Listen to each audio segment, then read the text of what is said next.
नमस्कार दोस्तों, स्वागत है आपका हमारे चैनल आवाज विद कुशवाहा पर। और आज की कहानी बहुत ही इंटरेस्टिंग होने वाली है, इसलिए इस कहानी को पूरा अंत तक जरूर सुनें। बहू अनीता एक पढ़ी लिखी, कामकाजी और महत्वाकांक्षी महिला और सास अंबिका पारंपरिक विचारों वाली, घर को अपना साम्राज्य मानने वाली महिला थी।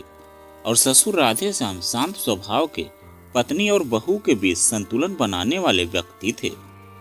वहीं पति मुकेश अपनी मां और पत्नी के बीच फंसे हुए प्यार करने वाले लेकिन कमजोर इच्छा शक्ति वाले पति थे। शहर के शोरगुल से थोड़ी दूर एक मध्यम वर्गीय कॉलोनी में राधे श्याम का 2 मंजिला मकान था। घर में उनकी पत्नी अंबिका का शासन चलता था। 2 साल पहले उनके बड़े बेटे मुकेश की शादी अनीता से हुई थी। तब से अंबिका को अपने साम्राज्य में एक नई सदस्य मिली थी, उनकी बहू अनीता। अनीता एक आधुनिक विचारों वाली लड़की थी। उसने MBA किया था और एक प्रतिष्ठित कंपनी में मार्केटिंग मैनेजर के पद पर कार्यरत थी। वह महत्वाकांक्षी थी और जीवन में आगे बढ़ना चाहती थी। शादी से पहले उसने और मुकेश ने घंटों बैठकर अपने भविष्य के सपने बुने थे। एक साथ घूमना, करियर में तरक्की करना और एक दूसरे का साथ देना। लेकिन शादी के बाद अनीता के सपनों की नींव हिलने लगी। अंबिका एक पारंपरिक महिला थी जिन्होंने अपना पूरा जीवन घर और परिवार को समर्पित किया था। उनकी नज़र में बहू का मुख्य कर्तव्य घर संभालना और परिवार की सेवा करना था। अनीता का ऑफिस जाना और देर रात तक काम करना उन्हें रास नहीं आता था। शुरुआत में अनीता ने तालमेल बिठाने की पूरी कोशिश की। सुबह जल्दी उठकर सबके लिए नाश्ता बनाती, ऑफिस से लौटकर घर के कामों में सास का हाथ बटाती।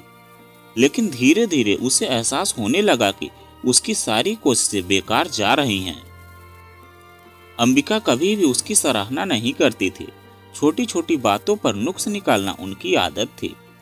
अनीता, चाय में चीनी थोड़ी कम है, अंबिका सुबह चाय पीते हुए कहती। अनीता, गाजर का हलवा तो मेरी मम्मी इससे कहीं अच्छा बनाती थी। किसी मेहमान के सामने ताना मारती। अनीता, तुम्हें घर के कामों पर भी ध्यान देना चाहिए, सिर्फ ऑफिस करती रहती हो। ये छोटी छोटी टिप्पणियां अनीता के दिल में कांटे की तरह चुभती थी। उसे लगता था कि वह दोहरी जिंदगी जी रही है। ऑफिस में वह एक आत्मविश्वासी और सक्षम प्रोफेशनल थी, जबकि घर में वह एक अदृश्य नौकरानी से ज्यादा कुछ नहीं थी। मुकेश अपनी मां और पत्नी के बीच पिसता रहता था। वह अनीता से प्यार करता था और उसकी मुश्किलों को भी समझता था, लेकिन अपनी मां के खिलाफ बोलने की उसमें हिम्मत नहीं थी। वह अक्सर अनीता से कहता, थोड़ा सब्र रखो, मां धीरे धीरे समझ जाएंगी। लेकिन वह धीरे धीरे कभी नहीं आता था। अनीता ने कई बार मुकेश से अपनी बात कहने की कोशिश की, लेकिन हर बार वह टाल जाता। उसे लगता कि अनीता बेवजह शिकायत कर रही है। उसे अपनी मां में कोई बुराई नजर नहीं आती थी। एक दिन अनीता को ऑफिस में एक बड़ा प्रोजेक्ट मिला। यह उसके करियर के लिए एक महत्वपूर्ण अवसर था। उसे कई दिनों तक देर रात तक ऑफिस में रुकना पड़ता था। घर लौटने पर वह थकी हारी होती थी, लेकिन अंबिका को उसकी मेहनत से कोई लेना देना नहीं था। इतनी रात गए आती हो, क्या करती हो ऑफिस में? वे तीखे स्वर में पूछती। घर का काम काज कौन करेगा? अनीता का गुस्सा उबल पड़ा। माँ जी, मैं काम करती हूँ, यह सिर्फ टाइम पास नहीं है, यह मेरे करियर का सवाल है। कैसा करियर? बहू का असली करियर तो घर संभालना होता है, अंबिका ने पलटकर जवाब दिया। उस दिन अनीता को महसूस हुआ कि वह इस घर में बंदी बना ली गई है। उसके सपनों का गला घोटा जा रहा है। उसने मुकेश से इस बारे में बात करने की ठानी। रात को जब मुकेश घर आया तो अनीता ने उसे सब कुछ बताया। उसने अपनी निराशा और घुटन व्यक्त की। उसने कहा कि उसे सम्मान और स्वतंत्रता चाहिए। मुकेश ने उसकी बात ध्यान से सुनी।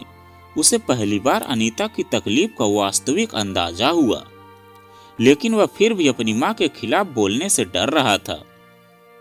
देखो अनीता, मां थोड़ी पारंपरिक है, उन्हें समय लगेगा समझने में, तुम थोड़ा और धैर्य रखो।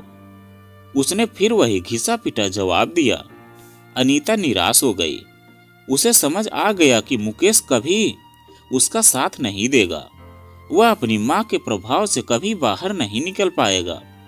समय बीतता गया और अनीता का असंतोष बढ़ता गया। घर में हमेशा तनाव का माहौल रहता था। अनीता और अंबिका के बीच बातचीत कम होती गई।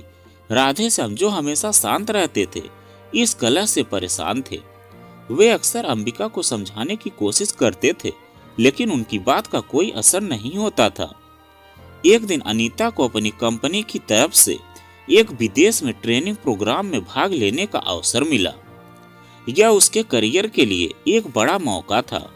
वह बहुत उत्साहित थी, लेकिन जब उसने घर पर इस बारे में बताया तो अंबिका का चेहरा उतर गया। विदेश? वहां क्या करने जाओगी? घर कौन संभालेगा? अनीता ने उन्हें समझाने की कोशिश की कि यह उसके करियर के लिए कितना महत्वपूर्ण है। उसने कहा कि यह सिर्फ कुछ महीनों की बात है, लेकिन अंबिका टस से मस नहीं हुई। उन्होंने साफ कह दिया कि वह उसे विदेश नहीं जाने देंगी। हमारी घर की बहुएं ऐसे बाहर नहीं जाती। उन्होंने अपना अंतिम फैसला सुना दिया। अनीता टूट गई। उसे लगा कि उसका जीवन एक दलदल में फंस गया है। उसके सपने, उसकी महत्वाकांक्षाएं, सब कुछ इस घर की चार दीवारी में कैद होकर रह गया है। मुकेश ने भी अपनी माँ का साथ दिया। उसने अनीता को समझाया कि माँ की बात मान लेनी चाहिए। उसने कहा कि विदेश जाने की कोई जरूरत नहीं है। उस दिन अनीता को एहसास हुआ कि उसका और मुकेश का रिश्ता खोखला हो चुका है।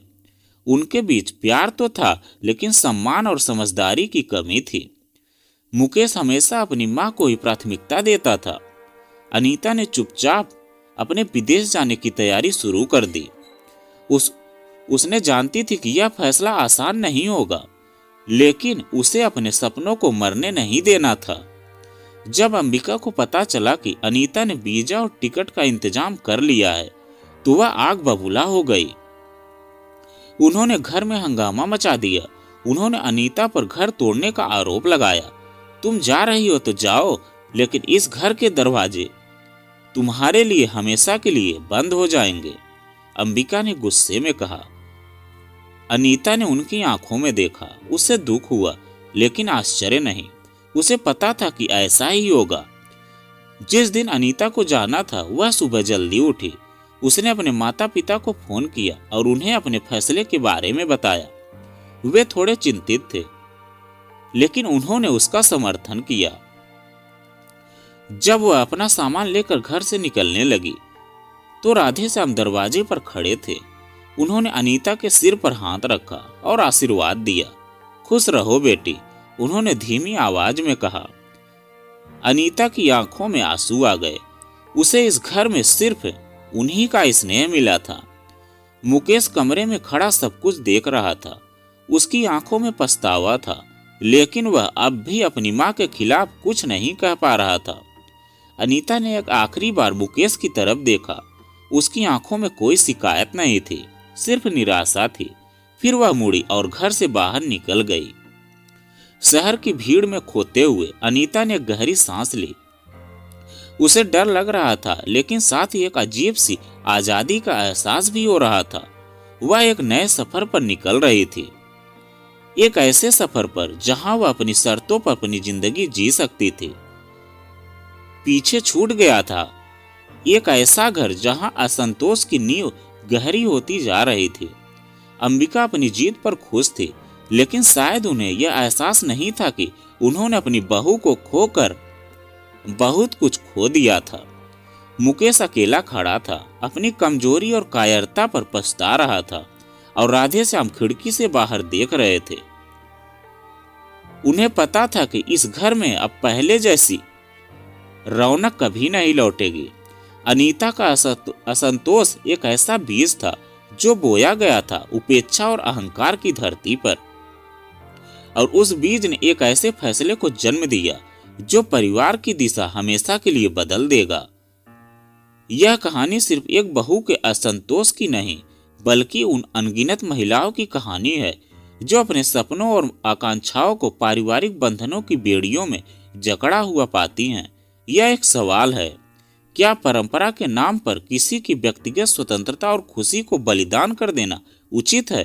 और इस सवाल का जवाब हर परिवार को खुद ही खोजना होगा। तो दोस्तों, यह कहानी आपको कैसी लगी कमेंट में लिखकर जरूर बताइएगा। अगर आप हमारे चैनल पर नए हैं तो प्लीज़ चैनल को सब्सक्राइब कीजिएगा और वीडियो को एक लाइक कीजिएगा।